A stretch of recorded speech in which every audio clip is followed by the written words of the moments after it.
Hey group, Phoebe just cleaned the camera lens, so everything looks so clear. Everything is becoming clear to me.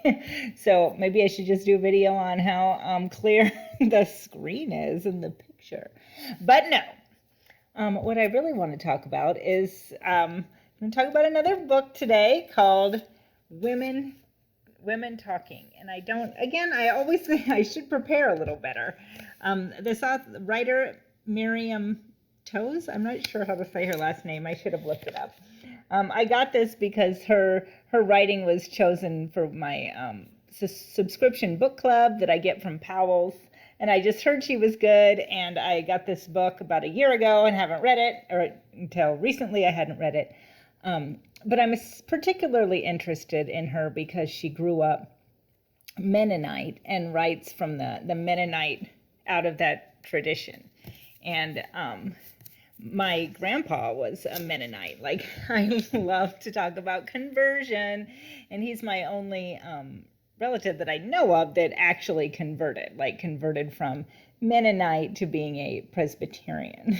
And like the Mennonite, I think it has, that culture has still influenced like who I am, and kind of how I think, and I can see a little bit of it in here, like things that I am familiar with, like the strong avoidance of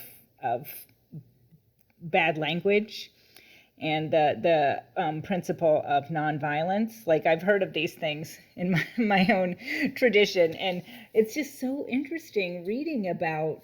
I'm not going to get into the plot of this book, but I will say they lived it. It took place. It's based on a real story. Took place in like 2009 in a Mennonite colony in Bolivia, but the colony is so isolated.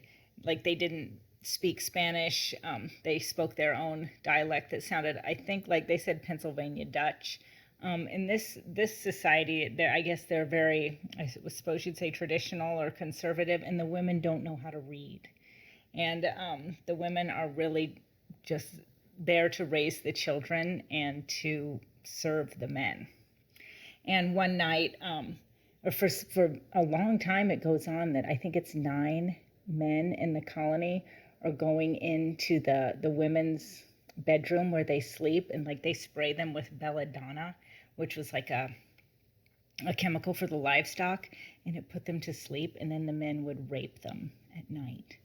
And they'd wake up sore and they wouldn't know what had happened. And the story is about these women are trying to decide what to do. Should they leave the colony and go out into the unknown? Like, again, they can't read. They don't know how to use maps. They really don't know where they are or what to do.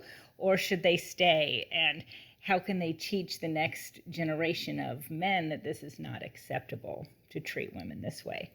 And it's interesting how these women, like, obviously their faith is a very important thing to them. Just the way they talk and the way they think is very, even I, who, I'm a theologian, like, I think about this stuff quite a bit, but it's kind of hard to imagine, like, in our secular world, these people being so concerned, like, with what God will think or the will of God. But anyway, what I really wanted to talk, and this is a really good book, like, I'm super into it. And as a theologian myself, I'm curious about some of these ideas because I would say, I was just talking to Jay about this, in my opinion, like, and I'm from a traditional society, like, as far as that goes, somewhat benevolent or benign, but I would say traditional societies rarely are interested in the empowerment of individual women. I feel like it's more important for society for the women to behave in a certain way.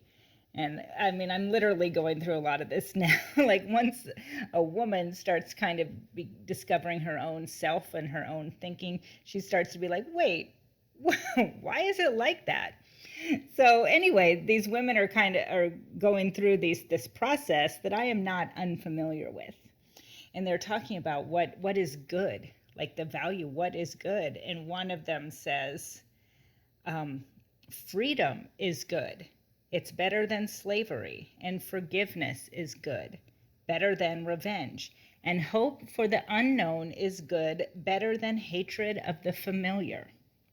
And then another of the women says, genuinely and without sarcasm, but what about security, safety, home, and family? What about the sanctity of marriage, of obedience, of love?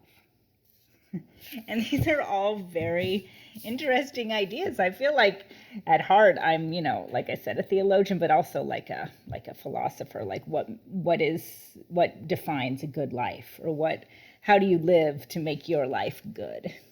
So these are very interesting questions, and as always, I invite my viewers.